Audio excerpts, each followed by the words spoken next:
अभी आपने कहा था कि सब में साक्षी का अनुभव करना ही भक्ति होती है।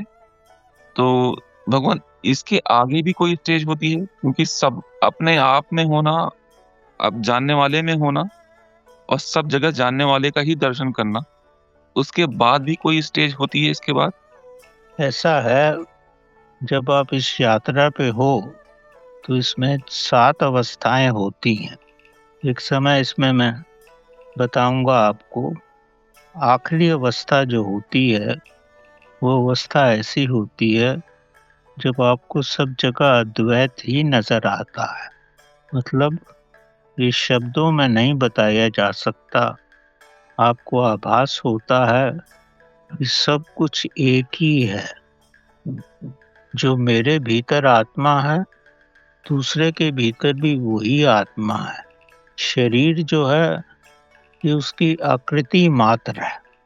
तो जो विशिष्ट गुरु थे उन्होंने राम को यही कहा था कि जब तेरे को इसका आभास हो जाए तब समझ परम ज्ञानी हो गया है।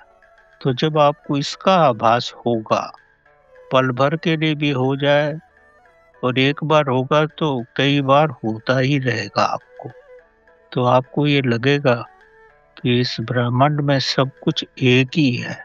मतलब सब प्रभु का ही रूप है, या दूसरे शब्दों में कहो, सब एक विस्तृत आत्मा ही है, सब ब्रह्म ही है। तो इस अवस्था में आपके भीतर जो साक्षी है, आपको पूर्ण रूप से स्पष्ट हो जाएगा कि दूसरे के अंदर भी वही साक्षी है। जो मैं चाह रहा हूँ वही मेरे को दिख रहा है। जिसके साथ मैं संबंध बनाना चाहता हूँ वैसा ही मेरे सामने है। तो यही साक्षी की महानतम अवस्था है। और ये तभी आता है जब आप सविकल्प से निर्विकल्प समाधि में आ जाते हो, और तब आपको ये नहीं लगता कि मैं कुछ देख रहा हूँ।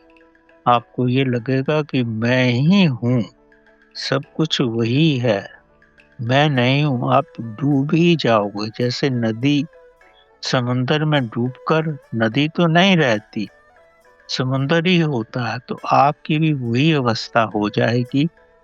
तब आपको लगेगा सब कुछ एक ही है। बाकी इसका विस्तार करना शब्दों से बड़ी दूर की अवस्था।